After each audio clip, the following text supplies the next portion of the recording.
Hi again, everyone, and welcome in to Cincinnati Bengals Talk. I'm James Rapien of allbengals.com. Hit that subscribe button, ring the bell, and hopefully you're enjoying a victory Monday following Sunday night's big win. The Bengals, not only did they beat the Buffalo Bills 24-18, but they won their fourth straight game. They're 5-3, and yes, despite a 1-3 start, if the regular season ended today, they would be in the playoffs. Make sure you hit that subscribe button and ring the bell and join the 40,000 plus that subscribe to Cincinnati Bengals Talk. Thank you so much for supporting the channel and subscribing. We hit that mark, that huge milestone overnight. And make sure you check out all of our post-game coverage from Sunday night's game, from my stand-up with Elise Jesse to Cam Taylor-Britt and Jermaine Pratt, which we posted on Monday, to Nick Scott, to Joe Burrow after the game, Zac Taylor after the game, T. Higgins. Plenty of post-game coverage for you right here on CBT.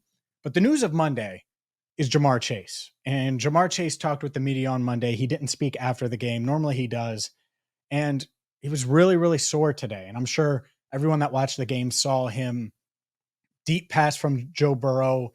He's double teamed. He goes up to make a catch, lands really, really hard on his back, was slow to get up, and is really, really sore. I don't have video of it. Didn't make it down to Paycor today, but he talked. And here are some of the quotes, and I'll just read them quickly for you. He said, when asked how he was feeling, "I'm alive. That's the best thing right now. I fell on my back. As for right now, that's all I know. Pretty sore, just moving around." He admitted that the injury got worse pain-wise over the course of the game. And he said, quote, "got worse as the game went on. Will he dial it back at practice?" He said, quote, "I don't know yet. We'll find out tomorrow." And so there's certainly some concern from Ja'Marr Chase on this injury and what he's dealing with. At the same time, Zac Taylor was asked about it, and he said he just left Ja'Marr. He was hanging out with Ja'Marr, at least checking on him. And that Ja'Marr was really sore, called him day to day, said he wasn't sure, didn't want to commit to his status for Sunday against the Texans. So we'll see there. But one other thing Ja'Marr said, he said, quote, "all I can do is pray, be a good teammate, and be there for those guys and try to get healthy. That's the only thing I can do right now. Everybody is counting on me to be healthy." And as far as playing through pain, someone's mentioned that. He said, play through pain every game, get hit every game. Back versus hip, he said, more spine, middle of everything, more cautious on it. I'm good. So we'll see. I'm not sure exactly what this is going to mean, but Ja'Marr Chase could be limited in practice early this week. Maybe he misses a practice or two. This coaching staff certainly isn't shy about giving their players rest when needed, especially when nursing an injury. So when it comes to Ja'Marr Chase, we don't have a ton of details. Zac Taylor didn't sound panicked. I think Ja'Marr Chase, it's fair to say he did sound concerned, and that makes sense. He's the one that's actually sore, and I think he's really, really sore today.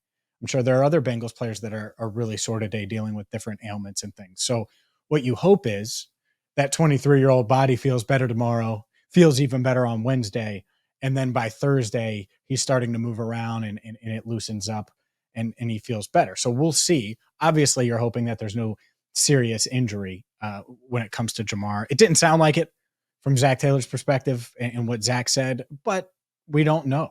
And so keep your fingers crossed. If you want to pray like Ja'Marr said he's going to pray, go for it. But we wanted to give you the latest on that because obviously Ja'Marr is such a huge part of this offense.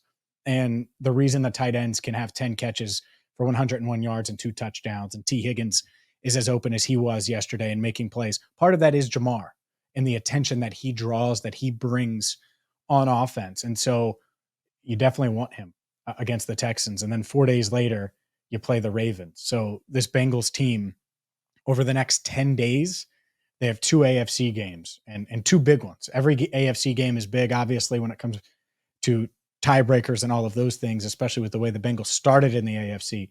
But having Ja'Marr over this stretch is going to be huge as they continue to make a run here following their 1-3 start. We're going to have you covered every single step of the way.